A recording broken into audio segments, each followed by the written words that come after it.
Bonjour, Bonjour. merci d'accorder cet entretien à l'agence Infolibre. Est-ce que vous pourriez tout d'abord vous présenter en quelques mots? Donc, je m'appelle Fabrice Blanchard, je suis de Fleuret, à côté de Poitiers, dans la Vienne. Je suis le papa du petit Théo qui est à l'heure actuelle hospitalisé à Garches au service du docteur Nicole de Lépine. Est-ce que vous pouvez nous raconter, si vous voulez bien, le cas de votre enfant? Eh bien, Théo, en août 2013, on lui a donc découvert un cancer de l'ostéosarcome. Et donc il a suivi un traitement au niveau du CHU de Poitiers, où là c'était avec des protocoles. Et fin novembre, on nous annonçait que Théo était donc inopérable, alors qu'au mois d'août, Théo était opérable. Et au mois de novembre, on nous annonce, malgré tout le traitement, qu'il n'est plus opérable. Et donc c'était du soin palliatif, et puis avec tout ce qui s'ensuit par la suite. Et puis malheureusement c'était prévu pour lui après, on va dire, il avait 2 mois de sursis, 2 à 3 mois de sursis. Et de là, nous avons fait des recherches, et nous avons trouvé le service du docteur de Lépine, et nous avons pris contact avec elle. Et Théo, malgré qu'il avait donc une tumeur au niveau du thorax, a pu être opéré. Je veux dire, grâce quand même au service du docteur Nicole de Lépine, car c'est elle qui lui a donc refait son traitement adapté à lui, et qui a permis de trouver le chirurgien pour pouvoir l'opérer. Quel est son état actuellement à Théo aujourd'hui? Donc là, Théo, aujourd'hui, il est revenu à Garches, voilà, pour faire une petite transfusion au niveau du sang, parce que la maladie, elle est quand même toujours là. Mais disons que le plus vital était de pouvoir lui enlever sa tumeur au niveau du thorax, car elle lui compressait le cœur et le poumon. Donc forcément, c'était quand même devenu assez urgent. Et là, Théo, sinon, il va bien, il joue avec ses copains. Il y a plein de petites choses que Théo se permet de refaire, alors qu'il ne faisait plus avant.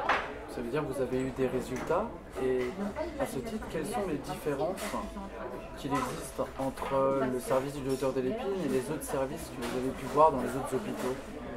C'est simple, c'est tout simplement c'est qu'il y en a, ils se bougent, voilà, déjà, et puis ne s'arrêtent pas à la première méthode, car dans certains hôpitaux maintenant, on suit un protocole. Le protocole, il vous dit de tourner à droite, vous tournez à droite, et après vous prenez la première à gauche, vous prenez la première à gauche, Il ne vous dit pas que vous pouviez aller tout droit. Et là, nous, c'est ce qu'on a fait avec le docteur de Lépine vis-à-vis de Théo. Elle a tout simplement regardé Théo, son état, et a pu lui adapter un traitement vraiment adéquat à Théo. Et pour le moment, je veux dire que ça se passe bien, parce que Théo, justement, il remonte la pente suite à l'opération. Bon, il y a toujours des complications dans ce genre d'ostéosarcome qu'il a. C'est des choses qui sont très compliquées, et ça ne va pas se résoudre en 5 minutes non plus. Mais par contre, comme il était inopérable par les autres, entre guillemets, donc le docteur de Lépine a bien prouvé qu'on pouvait l'opérer. Aujourd'hui, le 20 mai 2014, j'étais présent à la manifestation organisée par le docteur de Lépine aux abords du ministère de la Santé, qui concerne notamment ces questions, notamment la fermeture de son service. On suppose que si cela venait à se produire, votre enfant et sans doute d'autres enfants seraient livrés au protocole de l'hôpital. Et à ce titre, où est-ce que vous êtes prêt à aller, jusqu'où vous êtes prêt à aller pour défendre le service du docteur de Lépine? Jusqu'au bout, parce que Théo, lui, il n'a pas prévu ça comme ça. Théo, lui, dans sa tête, c'est Garches. Garches m'a sauvé une fois, et puis je veux qu'on continue. Donc voilà, donc on va continuer à Garches. Et voilà, si le jour où Garches se fermera, Après, ça sera aussi au niveau psychologique quoi, pour Théo.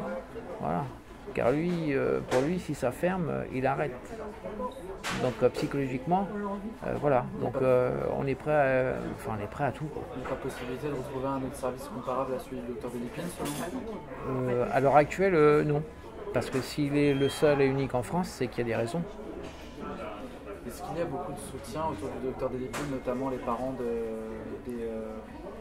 Les parents soutiennent tous le docteur Delépine. Hein. Je pense pas qu'il y en ait un qui manquerait à l'appel.